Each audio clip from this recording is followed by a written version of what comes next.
It is Monday morning, and this is the fourth time I've tried to record this introduction, so I'm just going to get into it. It's a new week in which Leeds United can make some new deals with the match against Scum coming next Saturday, and hopefully by that point we've got one or two more moves through the door. However, things have been a little bit quiet recently, so I'm going to take a little bit of a dip into a move that is very sort of pinch of salty, discuss sort of generally what is going on with the transfer window as a whole, and then a couple of other bits and bobs. But as always, I'm going to do the plug. Sorry, guys. If you are available on the 20th of July, take a look down below, see where there are Leeds Creator Cup tickets, and it'd be massively appreciated if you could come along. We're quite close to some nice big milestones in terms of tickets sold, so it'd be fantastic if you guys could come along. £7 for adults, £3 for kids, John Charles Centre for Sport, kick off at 1 pm. It's going to be fantastic. Hope to see you there.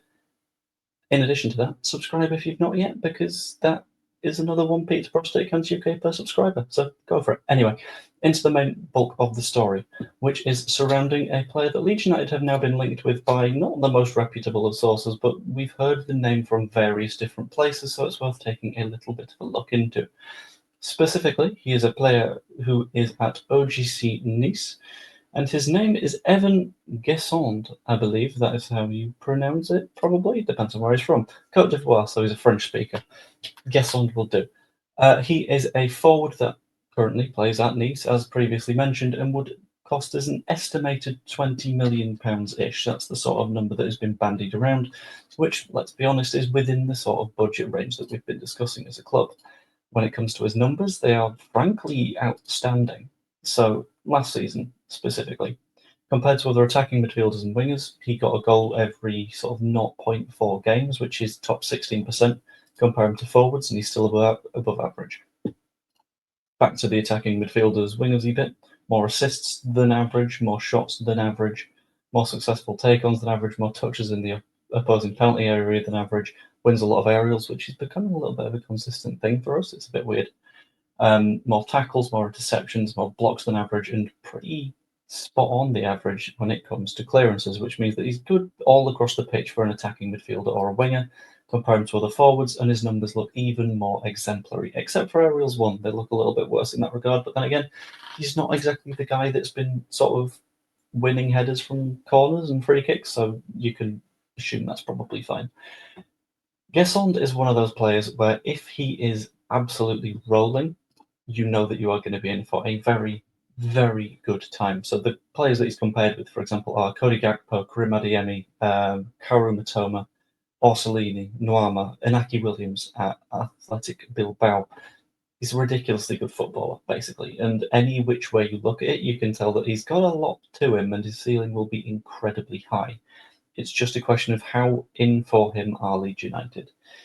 I've got no doubt he's probably one of the players that is on the list, the sort of mythical list of players that Leeds United have a bit of an interest in. I don't know where he would come on said list, but I think he'd be a pretty damn good signing wherever he is. As much as people like to shout that, like, if we're looking at the fourth or fifth options on the list, clearly the players aren't going to be good enough. Not necessarily the case, because let's be honest, even fourth or fifth of the perfect player for us across Europe is a pretty damn good footballer. In terms of whether or not I believe he would necessarily make the move, it looks like it's a fairly feasible thing. The issue with players in Ligue 1 is, as we've seen from Lyon, clubs don't really have that much cash. It's because TV deal after TV deal after TV deal just keep falling through, which is not good for the clubs, which means they've not got that much cash to throw at contracts, which means that they are also relying on selling players in order to stay afloat, which means that they're potentially going to be a selling club. That makes signing Gesson a little bit easier. In terms of the sources, it's a little bit of a wobbly one, but that's the case with a hell of a lot of Leeds United deals at the moment, I'll be honest. I'm more talking about the Gesson signing as a sort of loose concept, because as we've all seen, things were quiet over the last week. There was a little bit of a discussion around various names, so the stack conversation kept going. The Longstaff stuff sort of simmered a little bit. We found out that we put in 3 bids. There were some rumours that there'd been our 4th bid, but those were never really confirmed by anyone, which makes things way more complex. So we don't really know where we're sat. And the fan base is in this weird spot where everyone is sort of proud that the 49ers move in silence and they get a bunch of moves done, and it's fantastic. But then when the silence comes around, people get a little bit more spooked.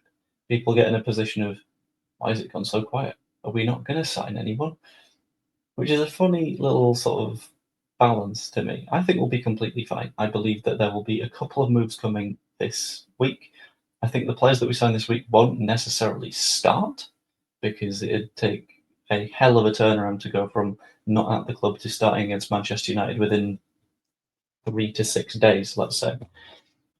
But regardless, I think we're going to get some players in this week. However, this video was not purely about Leeds United making transfers. There were a couple of other bits to do with it. So first up, I'm going to have to talk charity match because it is in less than a week now. And I'm going to sort of address it in a way that I've not addressed it so far yet because I think it's sort of important to do so. Now, the entire sort of goal of this charity match was to raise some money for Prostate Cancer UK and to feel like we were doing something that was a net positive for basically everyone. So people that wanted to come along and watch, fantastic. Sponsors that wanted to cover the event, excellent. They can get a little bit of brand recognition. Players who wanted to play with the people that they'd never even met before this, basically, wonderful. And everyone wins.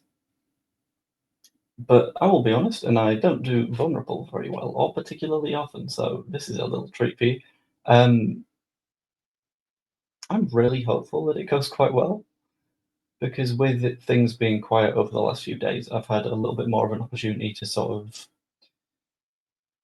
take a little bit of time and assess like everything to do with the charity match, and it's starting to feel very real now.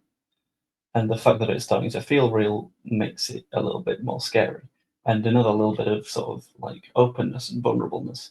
A work project that I've been working on for 6 months. The Club World Cup, I was basically running all of the engagement stuff in the chat that runs alongside the matches online. That came to an end like 3 hours ago at the time of recording this. And I'll be honest with you, I had a little bit of cry because it felt like such a big sort of formative thing that's now gone. So I think I'm one of those people that's good to have something to focus on. But when the focus thing goes away, it's like, which the charity match is right now. So I will continue to plug it. That is unavoidable because I really, really need this thing to do well because it's currently the hyper focus. So tickets, wonderful. Subscribing, wonderful. Thank you guys. Donating, wonderful. But yeah, I've realised that this was a bit of a blabbery end segment because I had an idea of what it would look like in my head and then it hasn't come out that way. I've committed to it now, so it's okay. Basically, I can see Leeds United getting a bunch of moves done in the coming week, which will be very, very nice. I can see Leeds United not necessarily playing those players in the starting 11 when it comes to the Scum match, but I can see as many of you as possible at the Leeds Creator Cup on Sunday at John Charles Centre for Sport at 1 p.m. Come a little bit earlier if you like and get one of the best seats. Cheers. I'm going to call the video there because that was a bit of a weird one. Hope you enjoyed it. If you did, pop a like on it, subscribe if you're not yet. You can even be a channel member if you like. You get videos like this one early, and I think the sort of behind the scenes-y test stream thing that I'm planning on doing for the charity match, you'd also get that one, and I don't think anyone else will. And yeah, I hope you all enjoyed, and I will leave you with a fun little clip that I took from Joe Wademan's video earlier. Also, if you suck it out this long, comment the time that the players are supposed to show up for the Leeds Creator Cup. See you later. I've just realised I technically need to be recording in order to start the video, so here you go. So I saw Joe did a video about the charity match. Kind of curious about how it is. Let's have a look. We're going to talk some Leeds United, but don't forget £7 adults, £3 children, John Charles Centre. Next Sunday. What time's kick-off? 1 o'clock. What time have we got to be there? 11:30, I believe. Yeah, there you go. He's got us like a rigid regimental